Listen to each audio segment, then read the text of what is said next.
Fala pessoal, hoje estou aqui para discutir o seguinte: o que significa o indulto que Bolsonaro deu ao deputado bolsonarista Daniel da Silveira?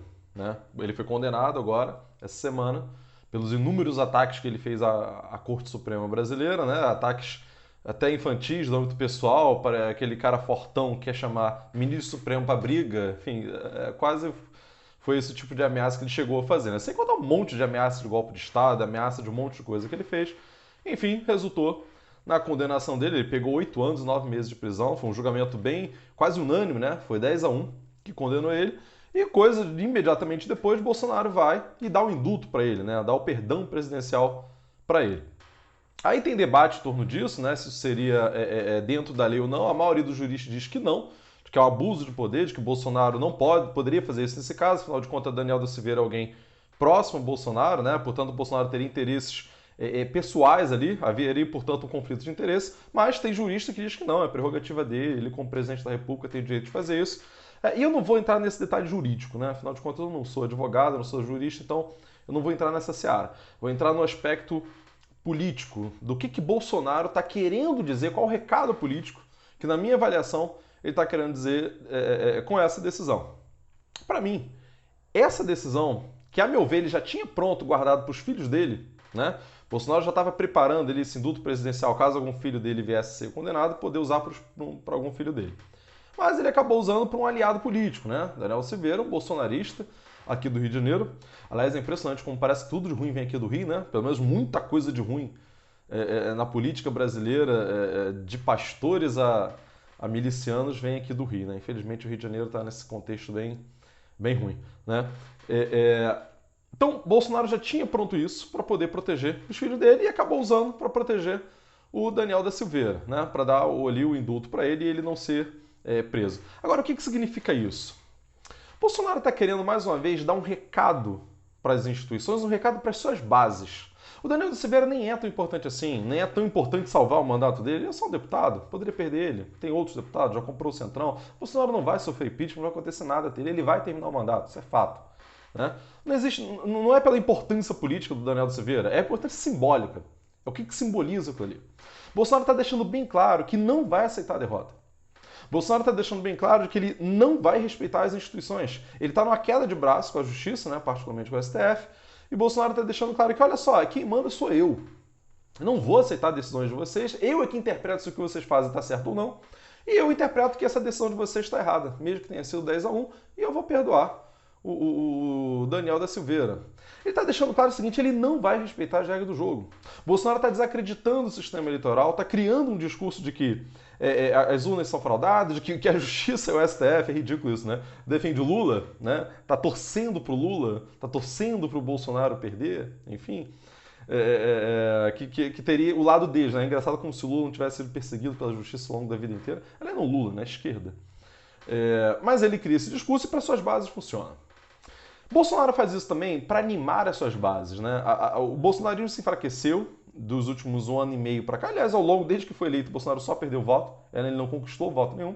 Agora, recentemente, ao longo do ano de 2022, Bolsonaro recuperou uma parte da sua popularidade, né? Tem pesquisa que já aponta ele com uns 33% e tal. Então, Bolsonaro teve uma subida, né? 32%, 33%, uma subida aí na sua popularidade a depender do Instituto de Pesquisa. Mas o Bolsonaro perdeu popularidade ao longo, né, na trajetória histórica mais longa.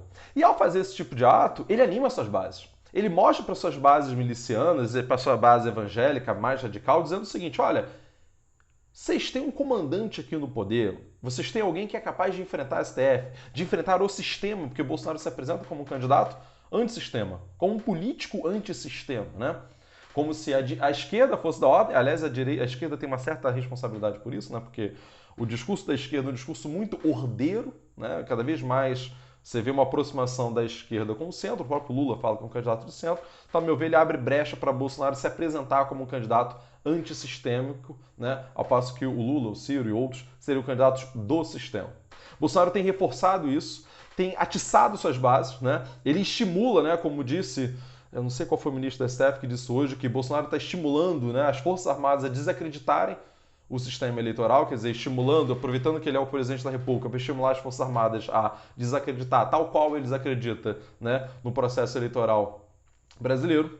Então, essa decisão agora de dar o indulto a Daniel da Silveira é só um recado que Bolsonaro está dando de que, olha só, ele não vai aceitar os resultados das eleições. Ele já está dizendo que as pesquisas são fraudadas, que é tudo mentira, que isso é coisa da Globo, é coisa de comunista, etc, etc.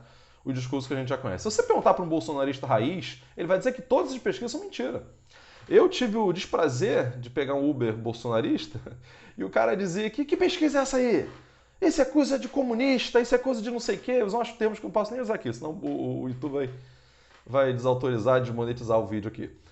Isso é coisa de comunista, de pessoa que usa substância tal, que tem sexualidade assim, né? Vamos usar os termos que eu permito usar aqui. Só os imorais que acreditam nisso, né?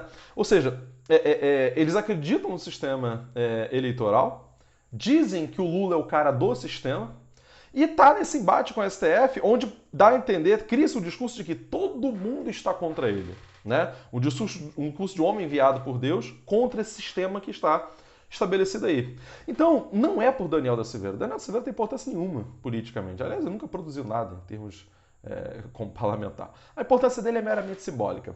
É Bolsonaro deixando claro para suas bases, olha só, eu vou proteger os meus, e eu vou enfrentar o STF, eu vou enfrentar quem quer que seja, e eu vou enfrentar esse sistema todo, e a gente não vai perder as eleições de jeito nenhum. Lógico que ele vai criar o discurso de que ele venceu, né, as eleições, e fortalecendo a sua máquina de fake news, que a gente vai ver, podem contar, as mentiras mais absurdas vão começar a vir daqui a pouco, né, já tem um monte, nunca parou isso, mas vai reforçar essa coisa de mais e mais e mais dessas notícias falsas, né?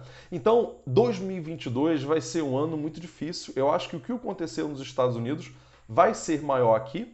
As bases bolsonaristas estão armadas, né? As polícias, as milícias, por definição, já são armadas, mas as bases bolsonaristas são muito fiéis, né? Não acho que seja esses 30, 31, 33% de fiéis, mas você tem uns 15% muito fiéis ali, que estão dispostos a qualquer coisa, que não acreditam na Globo, na SBT, no Record, nos jornais tradicionais, não acreditam em nada. Eles só acreditam na palavra do Bolsonaro e em outros veículos de informação que são radicalmente bolsonaristas, né? Porque qualquer variação ele chama logo de comunista e tal. Então esse pessoal vive num mundo paralelo. E esse pessoal é perigoso. Então eu acho que 2022 não vai ser nem de longe um passeio. Bolsonaro não vai aceitar de forma nenhuma que perder as eleições.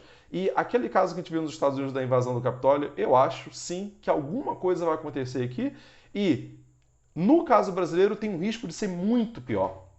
Porque você não tem um sistema de controle das instituições como você tem de forma um pouco mais sólida nos Estados Unidos. Aqui você tem as polícias estaduais e até as federais também, que estão na mão como brinquedinhos de Bolsonaro, e governador nenhum tem controle sobre as suas polícias, né? Falando bem, a verdade, eles respeitam muito mais Bolsonaro do que propriamente seus chefes de fato, legalmente falando, né? Os governadores. Então acho que tende a ser, sem contar as bases evangélicas, né? Que tem uma fidelidade muito grande ao Bolsonaro, e quando eu falo as bases evangélicas, eu não estou dizendo todos os evangélicos, mas eu estou me referindo àquele setor do protestantismo que é muito aliado de Bolsonaro e é muito fiel.